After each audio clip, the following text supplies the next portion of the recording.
Bonjour et bienvenue à la deuxième émission Chrétien comme Christ. Aujourd'hui, nous avons le pasteur Nathanaël Bonjour. et le docteur Christine qui Bonjour. sont là et moi-même, Pierre. Nous sommes heureux de vous retrouver pour cette émission. Et hier, nous avons parlé du fondement, de creuser profondément pour atteindre le roc. Aujourd'hui, nous allons partager ce qu'est vraiment ce fondement, ce roc. Et justement, dans la parole de Dieu, déjà dans l'Ancien Testament, nous lisons au psaume 62, à partir du verset 6, « Oui, mon âme, repose-toi sur Dieu, car c'est de lui que vient mon espérance.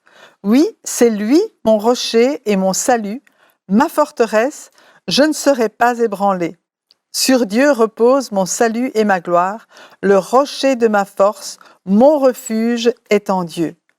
En tout temps, peuple, confiez-vous en lui, épanchez votre cœur devant lui, Dieu est notre refuge. » Et c'est vraiment un passage qui nous montre que Dieu lui-même est ce rocher sur lequel nous allons nous poser.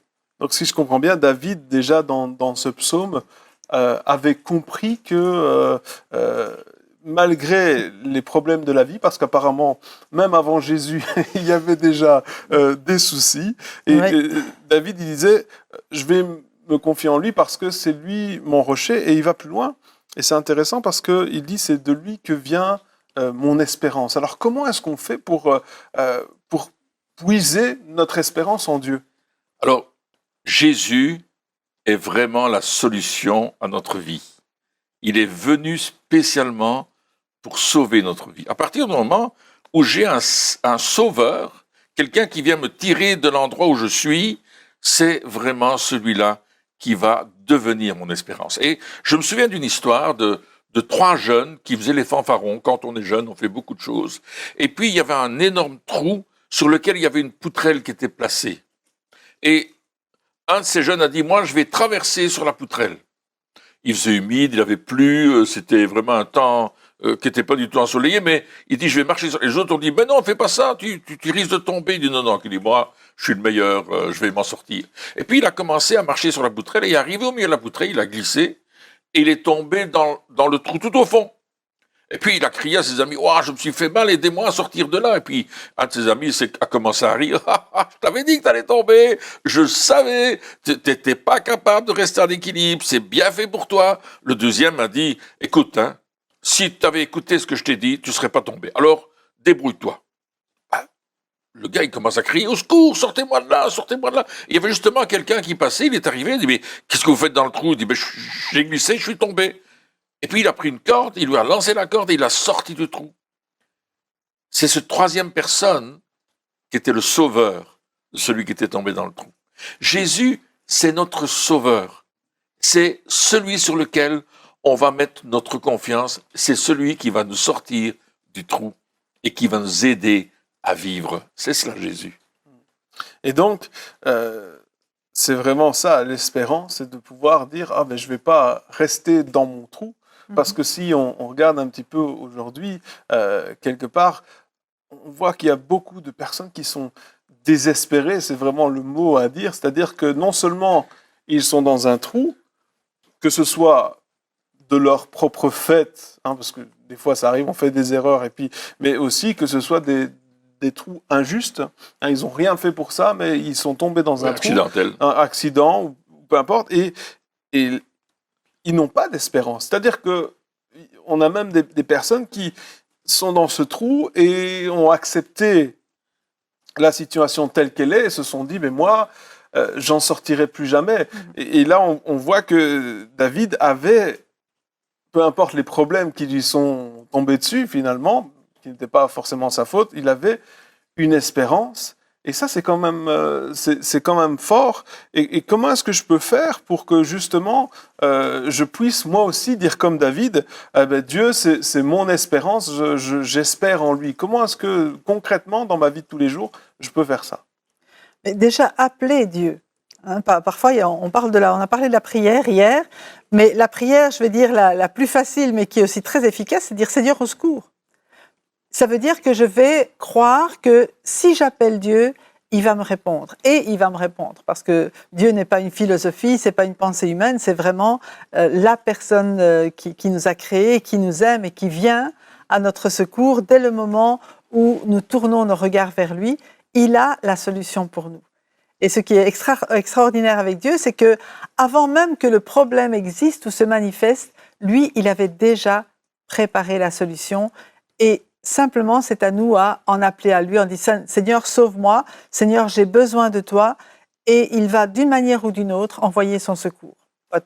Voilà. Et donc, voilà, finalement, j'ai deux options. Soit j'appelle à Dieu, Ouais. soit je lui demande de l'aide, Mhm. ou alors je fais ce que beaucoup font aussi, on entend, c'est je dis que c'est de la faute de Dieu.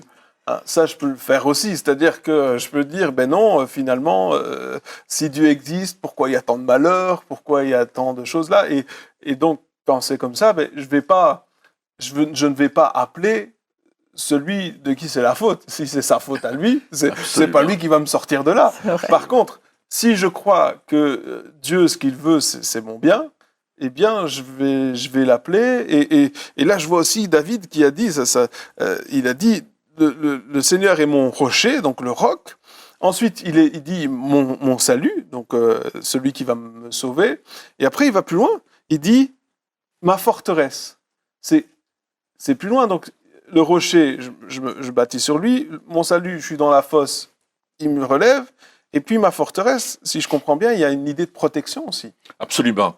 Il y a cette protection que Dieu nous donne quand nous sommes en lui. Parce que nous lui appartenons, on a fait alliance avec lui. Et parce que j'ai fait alliance avec lui, il va me protéger. De la même manière que moi, je vais respecter son nom et je vais voir la gloire de Dieu se manifester. Il y a une histoire intéressante dans le Nouveau Testament, c'est que après l'ascension de Jésus au ciel, après sa mort, sa résurrection, son ascension, les disciples, remplis du Saint-Esprit, vont monter à l'heure de la prière au temple. Et là, il y a un monsieur qui est boiteux de naissance et qu'on l'amène devant la porte du temple tous les matins. On le porte jusque-là, on le met là, il ne sait pas marcher, c'est un boiteux de naissance, il est vraiment handicapé et il est là tous les jours. Mais il va à un bon endroit, il va à l'entrée du temple pour deux raisons. La première, parce que c'est économique, il y a beaucoup de gens qui viennent et qui vont lui donner une pièce, c'est un mendiant. La deuxième, parce que je pense que cet homme attend quelque chose de Dieu, mais il ne sait pas quoi. Et il y a beaucoup de gens autour de nous qui attendent quelque chose de Dieu, mais ils ne savent pas quoi attendre. Ils ont une idée de Dieu, ils ont une idée de qui il est, mais ils sont toujours dans leurs problèmes. Ils ne savent pas encore que Dieu est leur espérance, qu'il est leur salut, qu'il est leur libérateur, qu'il est leur forteresse. Et Pierre et Jean, ils s'amènent, et puis ils voient cet homme qui est là. Et il y a quelque chose dans Pierre et dans Jean, une compassion extraordinaire qui est là. Et ils ne peuvent pas laisser cet homme dans cet état qu'il est. Ils ne peuvent pas le laisser sans répondre à son espérance. Il s'attend à quelque chose. Beaucoup de gens autour de nous s'attendent à quelque chose, mais ils ne savent pas comment l'obtenir. Et là, Pierre va dire, je n'ai ni argent ni or, mais ce que j'ai, je te le donne. Au nom de Jésus-Christ de Nazareth, lève-toi et marche. Et il le prend par la main et il le fait lever. Cet homme est debout sur ses jambes, il commence à danser, il commence à chanter, il commence à louer Dieu. Et bien sûr, ça va surprendre tout le monde, parce qu'ils le connaissent depuis des années, cet homme-là, qui n'avait aucun espoir, aucune espérance. Mais ce jour-là, Dieu a répondu à cette espérance. Et justement, dans Acte 4, eh bien, on va juger les apôtres à cause de cela, parce que ça dérange de voir qu'il y a une espérance qui est donnée. Et voici ce que Pierre dit, sachez-le tous, et que tout le peuple d'Israël le sache. C'est par le nom de Jésus-Christ de Nazareth que vous avez crucifié, que Dieu a ressuscité des morts. C'est par lui que cet homme se présente en pleine santé devant vous. Jésus est la pierre rejetée par vous qui bâtissez et qui est devenue la principale de l'angle. Il parle de ce roc, de ce rocher. Il n'y a de salut en aucun autre, car il n'y a sous le ciel aucun autre nom qui ait été donné parmi les hommes par lequel nous devions être sauvés. Wow. Quelle déclaration, n'est-ce pas? Absolument. Et là, je vois que, par exemple, David, il dit, voilà, c'est mon rocher, ma forteresse. Et puis, il fait un petit peu comme ce que les apôtres ont fait. Il dit au peuple, il dit, peuple, confiez-vous en Dieu. Et finalement, en entendant cette histoire, je me dis, ben oui, finalement, les apôtres, ils sont venus voir le malade et ils ont dit, ben, j'ai pas d'argent, j'ai pas d'or, ce que j'ai, je te le donne, lève-toi et marche. Et ça, quelque part, c'est de dire, au nom de Jésus, mets ta confiance en Jésus, C'est ça. et puis tu vas pouvoir te lever et marcher.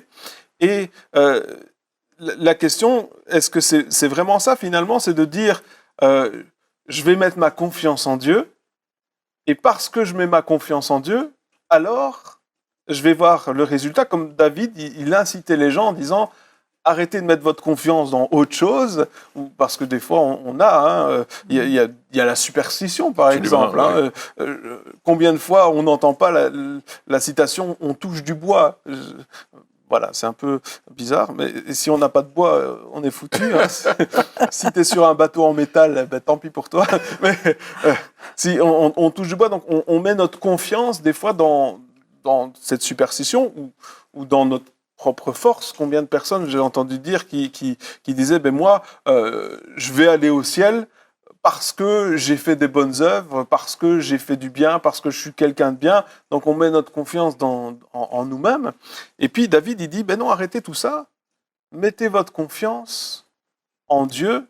Et les apôtres disent, ben oui, Jésus, au nom de Jésus, lève-toi et marche. Et comment est-ce que je fais pour changer de personnes en qui je fais confiance? Comment est-ce que je fais? C'est un peu la question. Comment est-ce que je fais pour dire, OK, j'arrête de m'appuyer sur moi-même ou sur mes superstitions, ou ce que je peux croire, et je commence à m'appuyer sur Dieu et mettre ma confiance dans ce qu'il dit ici, la pierre angulaire.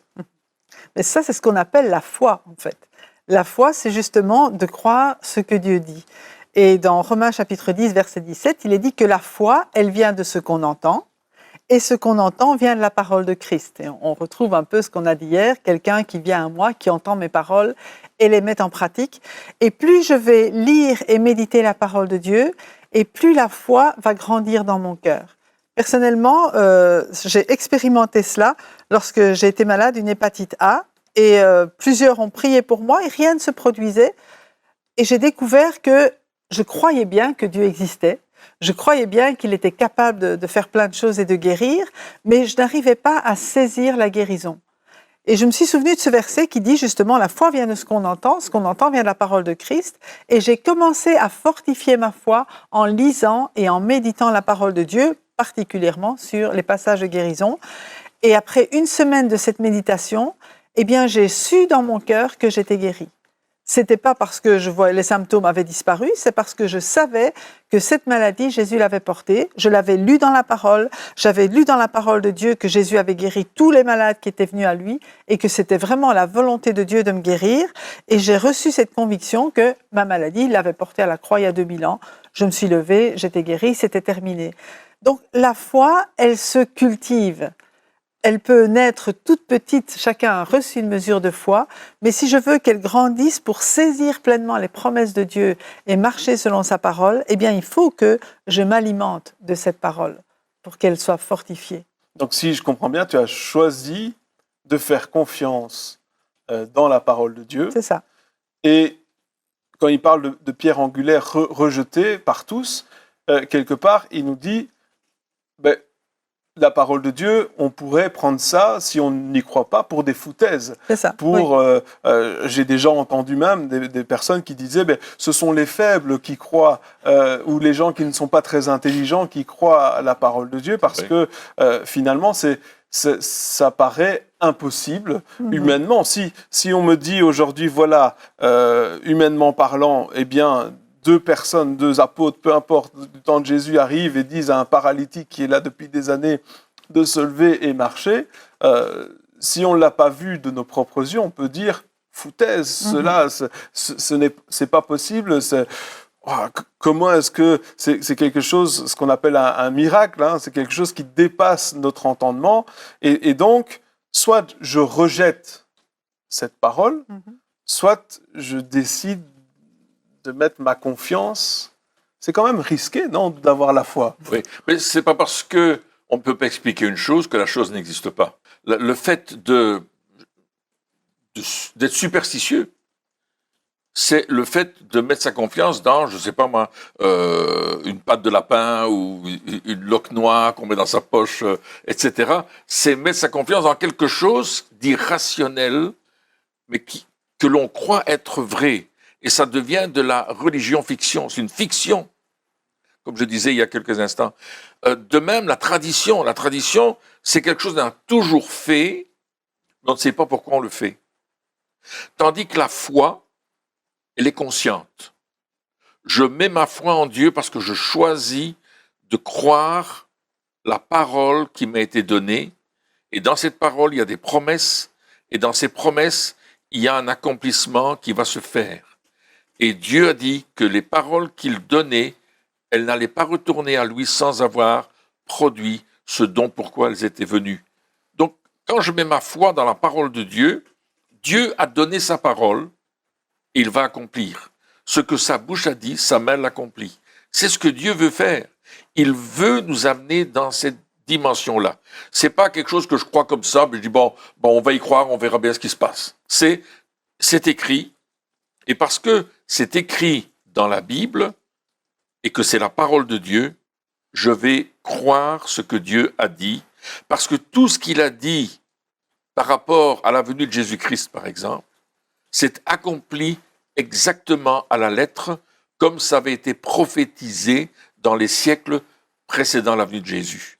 Moi, je m'appuie sur des choses, ma foi, elle s'appuie sur des choses qui sont vraies, qui sont prouvées. Et si Dieu l'a fait dans certains domaines, il va continuer à le faire dans les domaines pour lesquels il a fait des promesses. Je vais mettre ma foi en Dieu selon sa parole. Et je vais voir l'accomplissement de cette parole qui va se faire dans ma vie et dans la vie de ceux pour qui je vais prier ou que je vais recevoir. Donc, oui, cette pierre angulaire, Jésus, elle est tellement importante parce que c'est elle qui m'apporte la vie et la vie en abondance. Et donc, je comprends que je dois avoir aussi une foi ferme quelque part. Parce que tu dis des fois, j'ai la foi, mais on verra bien. Mais c'est un peu, un peu contradictoire de dire j'ai la foi et on verra bien. J'y crois maintenant et j'y croirai peut-être pas demain. Et puis, ce que j'entendais aussi, c'est que justement, la foi vient de ce qu'on entend. Ce qu'on entend vient de la parole de Dieu. Est-ce que ça veut dire que si j'écoute toutes des paroles qui ne sont pas en accord avec la parole de Dieu, est-ce que ça peut affecter ma foi ou l'affaiblir ou la réduire à néant? Tout à fait. Il faut choisir effectivement ce qu'on écoute et savoir en quoi on met notre confiance. Parce que c'est clair qu'on ne peut pas empêcher les gens autour de nous parler de façon négative, même de la Bible, mais c'est à nous à dire non, je choisis de croire ce que Dieu dit. Et celui qui met sa confiance en Dieu et dans sa parole, eh bien Dieu promet, il ne sera pas confus, il ne sera pas déçu. Dieu va répondre à cette attente parce que ce qui plaît à Dieu, justement, c'est la foi. Celui qui s'approche de Dieu doit croire que Dieu existe et qu'il est le rémunérateur, qui récompense, qu'il donne à celui qui lui demande. Dieu, il est fidèle. Ce n'est pas une idée qu'on se fait, c'est vraiment une personne qui nous aime et qui prend soin de répondre à nos prières et de nous conduire sur son chemin. Et donc, juste, ma foi, elle doit être basée sur la parole de Dieu. C'est ça. Et je le dis parce que des fois, il y a des personnes qui basent leur foi sur la parole de Dieu, mais aussi des fois sur des révélations ou des visions. Mais ça, des fois, on peut se tromper quand même. On peut se tromper. Voilà, on peut un jour, je ne sais pas, on dit qu'on fait des rêves de pizza. Hein. Si on mange une pizza juste avant d'aller dormir, on peut faire un rêve de pizza et rêver des choses bizarres. Et puis, des fois, le matin, on se réveille et on se dit, tiens, j'ai une nouvelle révélation, il y a quelque chose de nouveau qui est arrivé. Et je vais mettre ma foi dans cette révélation, commencer à la déclarer et commencer à essayer de la vivre, etc. Mais il y a quand même un danger là, je pense. Oui, il y a tout à fait un danger, parce qu'on a besoin que ce que nous croyons, nous recevons, soit aligné avec ce que la Bible dit. On doit faire le ménage des choses qui ne sont pas en accord avec la parole de Dieu. Oui, parce que moi j'ai entendu par exemple quelqu'un qui disait, voilà, Dieu m'a dit d'épouser cette femme, mais elle est déjà mariée. Alors, c'est quand même bizarre comme révélation. Il n'a pas lu ce que Dieu disait par rapport au mariage, hein, Oui. qu'on soit le mari d'une seule femme, etc. Il n'a pas Apparemment. compris ça, lui. Il a pris ses envies, ses désirs pour des réalités. Et c'est pas ce que Dieu veut. Il veut que nous éprouvions nos désirs, que nous éprouvions toutes choses à la lumière de la parole. Cette parole qui est là pour nous donner de l'intelligence. La Bible dit que la révélation des paroles de Dieu est claire, elle donne de l'intelligence aux simples. Alors on a besoin de soumettre ce que nous recevons à la parole de Dieu, mais aussi aux frères et sœurs Exactement. avec qui nous vivons. C'est ça, le corps de Christ, l'Église, c'est que ce que je reçois, je vais le soumettre à d'autres, et ensemble, on va discerner si effectivement ce que j'ai reçu, ce que je crois être de Dieu, est vraiment de Dieu, ou simplement c'est une lubie, c'est un désir charnel, c'est quelque chose qui n'est pas du tout en accord avec la parole de Dieu, et auquel je suis en train de me tromper. Mais j'ai besoin d'un ami qui me dira, écoute, tu te trompes dans ce que tu dis là, tu te trompes dans ce que tu penses, parce que la Bible dit pas ça. Et là encore, des fois, c'est un peu compliqué, hein, parce que ça veut dire que on doit accepter d'être capable de se tromper.